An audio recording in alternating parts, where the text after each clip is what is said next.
Bismillahirrahmanirrahim. Assalamualaikum warahmatullahi wabarakatuh. Salam sejahtera bagi kita semua. Salam jumpa saya ucapkan kepada mahasiswa, mahasiswi PG PAUD Universitas Terbuka yang saya banggakan. Berjumpa lagi dengan saya, tutor Anda Yujun Ayu Lestari pada mata kuliah Media dan Sumber Belajar TK dengan kode PAUD 4204. Baik, sesi 7 sudah dibuka terkait dengan rancangan pemanfaatan lingkungan sebagai sumber belajar di PAUD.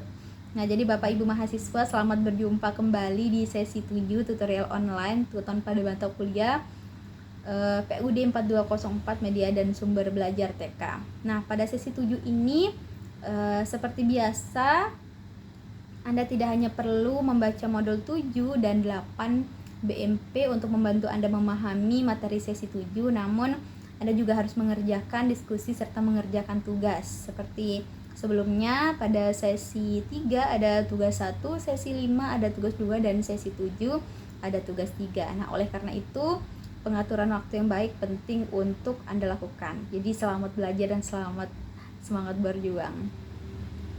Nah, seperti biasa, pada setiap sesi sudah ada CPU-nya, yaitu capaian pembelajaran umum yang diharapkan mahasiswa dapat memanfaatkan media dan sumber belajar untuk pembelajaran anak usia dini. Nah, untuk CPK-nya sendiri, mahasiswa dapat menjelaskan pengertian lingkungan sebagai sumber belajar di PAUD, kemudian dapat menjelaskan juga manfaat lingkungan sebagai sumber belajar di PAUD, kemudian dapat menyebutkan juga jenis-jenis lingkungan sebagai sumber belajar di PAUD, kemudian membuat perencanaan dalam memanfaatkan lingkungan sebagai sumber belajar di PAUD. Selanjutnya menjelaskan prosedur penggunaan lingkungan sebagai sumber belajar untuk anak pada lembaga PAUD, dan terakhir mahasiswa dapat menjelaskan dampak dan kiat-kiat pemanfaatan lingkungan sebagai sumber belajar untuk anak pada lembaga PAUD. Jangan lupa mengisi kehadiran pada sesi 7 teman-teman. Nah, kemudian sudah ada PPT pada sesi 7, materi inisiasi sesi 7 terkait dengan rancangan pemanfaatan lingkungan sebagai sumber belajar anak usia dini dan pemanfaatan lingkungan sebagai sumber belajar anak usia dini. Nah, sudah diberikan PPT, kemudian materi, silahkan didiskusi, kemudian silahkan mengerjakan diskusi secara aktif.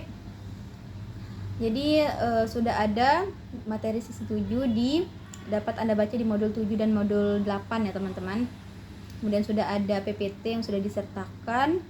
Jadi terkait dengan pengertian lingkungan sebagai sumber belajar di PAUD, kemudian manfaat, terakhir itu selanjutnya jenis-jenis perencanaan sampai dengan perencanaan dalam memanfaatkan lingkungan sebagai sumber belajar PAUD. Nah, sedangkan pada modul 8 tadi modul 7, sedangkan modul 8 terkait dengan prosedur lingkungan sebagai sumber belajar untuk anak, kemudian dampak dan kiat-kiat.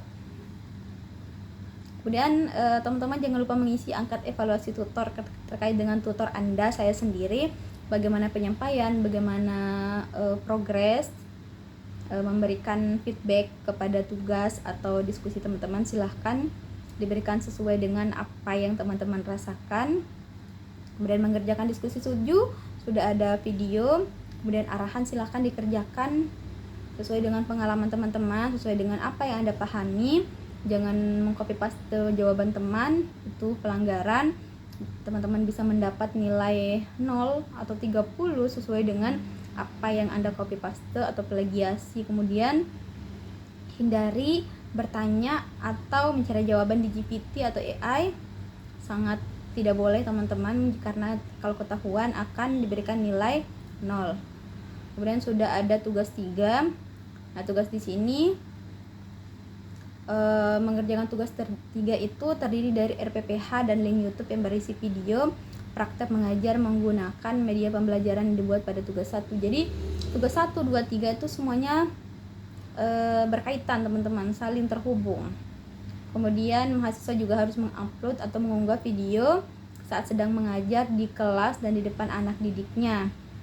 Nah, bisa teman-teman pelajari lagi terkait dengan menggunakan media pembelajaran yang dibuatnya itu. Silakan teman-teman saat mengajar di depan anak-anak, kemudian Setelah itu mengupload RPPH atau RKH dengan tema yang sesuai dengan tema pada profil pelajar Pancasila untuk PAUD di bagian tugas 3. Nah, pada RPPH di tugas 3 harus tercantum juga kegiatan pembelajaran menggunakan media pembelajaran yang sama dengan rancangan media di tugas 1. Jadi jangan beda-beda, teman-teman. Kemudian RPPH tersebut sebaiknya diketahui dan ditandatangani oleh kepala sekolah lengkap dengan tanda tangan dan stempel sekolah. Jadi bisa dipahami. Jika ada yang kurang jelas, silahkan teman-teman menghubungi saya melalui kolom chat yang sudah ada di e-learning, atau menghubungi saya via email atau melalui nomor WhatsApp. Oke teman-teman, silahkan mengerjakan sesi 7 dengan baik. Silahkan optimalkan diskusi. Silahkan teman-teman diskusi dengan teman-teman lain, memberikan tanggapan, kemudian tambahan silahkan, tidak dibatasi. Silahkan teman-teman jika mendapat nilai yang kurang bisa diperbaiki. Hindari plagiasi teman-teman, karena itu sangat tidak dibolehkan. Bertanya pada GPT dan sebagainya harus sesuai dengan pengalaman masing-masing dan pendapat masing-masing. Oke, mungkin cukup saja sapaan dari saya. Silahkan teman-teman mengerjakan inisiasi 7 secara dengan optimal dan tidak mengandalkan orang lain ya teman-teman. Percaya pada kemampuan diri sendiri. Terima kasih. Mungkin hanya itu yang bisa saya sampaikan. Silakan mengerjakan. Selamat mengerjakan. Terima kasih. Wassalamualaikum warahmatullahi wabarakatuh.